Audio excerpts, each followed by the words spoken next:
All right, welcome everybody. My name is Dustin Van Orn. I'm the chair of the Cultural District Alliance this year, and I wanted to welcome this distinguished guest group of people here. We have Mary Nell and Phillip Poole, Ken Luce, the incoming president, and Reagan Ferguson back in behind us. And we're here today because we intended to do this event during our annual banquet back in March, but obviously because of the pandemic that couldn't happen, and it seemed like that dinner is getting pushed back further and further. So we felt like it was appropriate to go ahead and stage a small little event, all socially distanced and masked up, because it felt wrong to be holding on to this for as long as we have been. I do want to say that we have had this award, this Cultural District Excellence Award, in years past, but we felt like this was a perfect year to give this award a namesake. And if you know the depiction of the award, it's of a icon in the Cultural District of the bent billboard. And if you don't know, Phillip Poole was instrumental in saving that billboard. It was a remnant of the tornado in 2000, and it really signifies a turning point in the cultural district. It was before all of the development happened up and down 7th Street. And this icon, I can hold on to it and show you. This icon really does signify kind of what the cultural district is now. And Phillip was instrumental in saving that and turning it into the public art piece that it is now. And so we have named this award the Phillip Poole Award. And it just goes to show how much Phillip has meant to this district, and is a legacy that I think is well deserved. And in order to present this year's award, I'd like to invite Reagan Ferguson up to say a little bit about how much Phillip has done and means to the district. Thank you, Dustin. Phillip Poole is one of my heroes. He and Mary Nell have been visionaries who have imagined a better, more livable Fort Worth and have been extraordinarily effective instruments for change.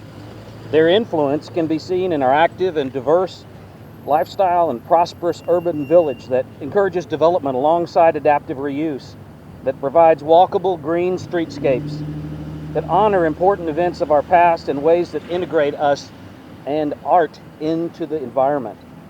Amazing advocates and champions of the cultural district, Phillip and Mary Nell have worked tirelessly from the time this key corridor consisted of just a few cultural gyms and small retailers bordered by a band of aging and underutilized warehouses. Phillip conceived the Museum Place project as a mixed-use project, which Richard Garvey developed. Phillip played a big role in the post-tornado development of Linwood, took the lead in negotiating the site plan for Montgomery Plaza with the developer. Phillip made valiant efforts to create an updated cultural district master plan and institute form-based codes for the district. The problem with starting a list is you're always going to leave something out, so I'm sure I will. Phillip is a former board chair of the Associated Businesses of the Cultural District. His office and phone were listed as a registered agent with the state of Texas for many years. He archived and preserved many important documents for the institution. ABCD later became CDA, the Cultural District Alliance. He and I both went door to door to help establish this area as a neighborhood empowerment zone.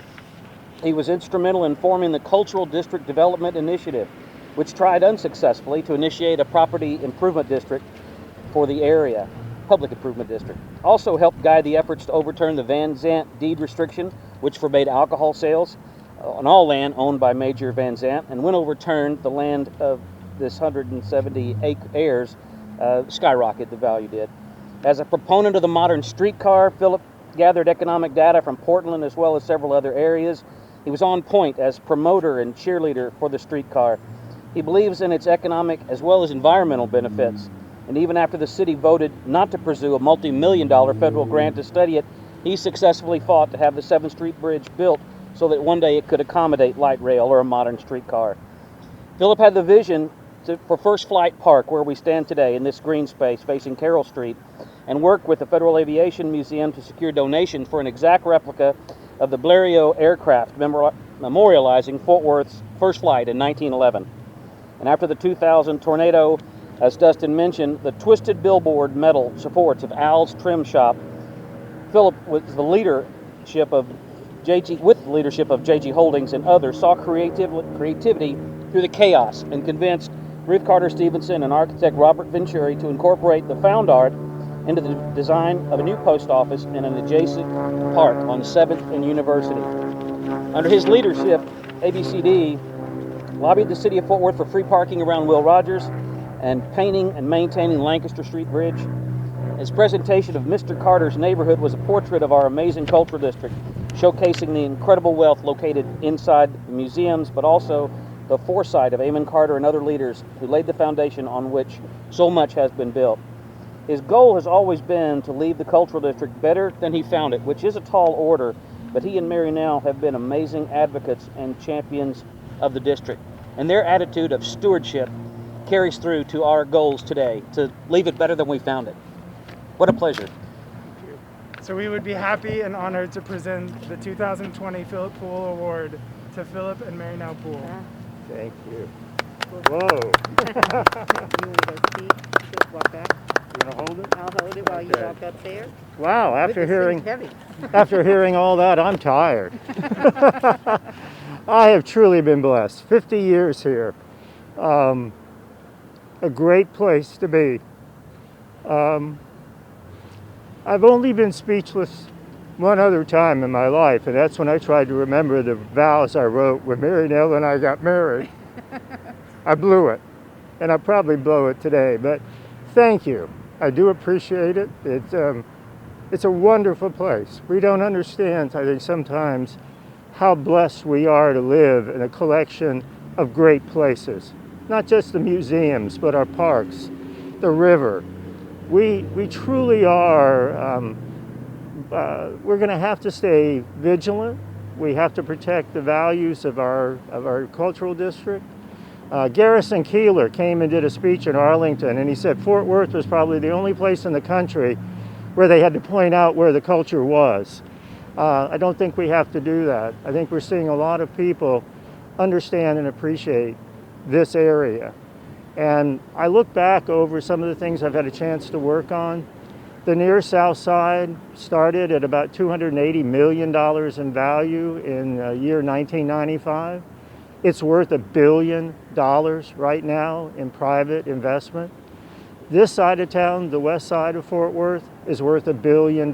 It started at $181 million. And what I think it proves out, regardless of where you want to live, that there are a lot of folks who like the idea of walkable, sustainable places. And so we've just been, I guess, and more importantly, focused on trying to make it better and to protect the areas that we have.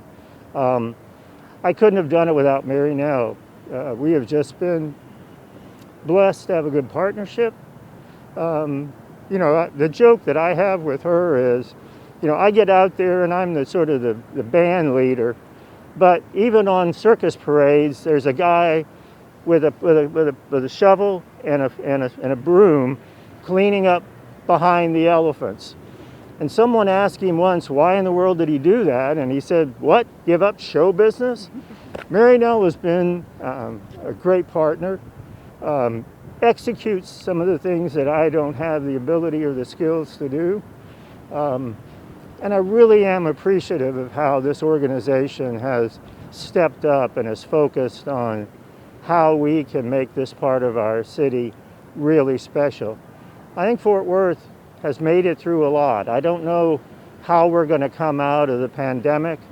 You know, my observation is that the universe hit the reset button, and how we come back from this reboot is going to be incredibly important. Some of the deals we're working on now, we see people leaving the Midwest and the upper New England states, and they're coming to Fort Worth for a good reason. They believe in our size, they believe in the opportunities that are here, and they're finding it's a great place to live. And that didn't come without a lot of hard work from a lot of different people. And I just had a great opportunity to work on some of the very best parts of our city. And it is rewarding to know that where we live in the cultural district has blossomed as well as it has. And I can't thank you all enough for recognizing that this is important and the work that has to still go on. We can't just sit back and not be engaged and not focus on the future for our city. And one day the big dig will get finished. We'll see the waterfront open up. There's a lot of things still in front of us that we still have to do. But with all that being said, thank you so much for this award, and I do sincerely appreciate being recognized by all of you. We've all spent a lot of time and energy working in this area, and everybody that I know has contributed a great deal of their energy and their focus. And I think it's really been special that we've done it on a bootstrap. We don't have the big donors to fund our group. We've done it on our own, and we've done it with suasion and good design. And for that, I am very, very grateful. And thank you all so much. Thank you. Thank you, guys. Thank you. Wow. It's heavy. Oh, Look my at this. word. Thank you all very much, and we look forward to seeing you in the future. Thank you.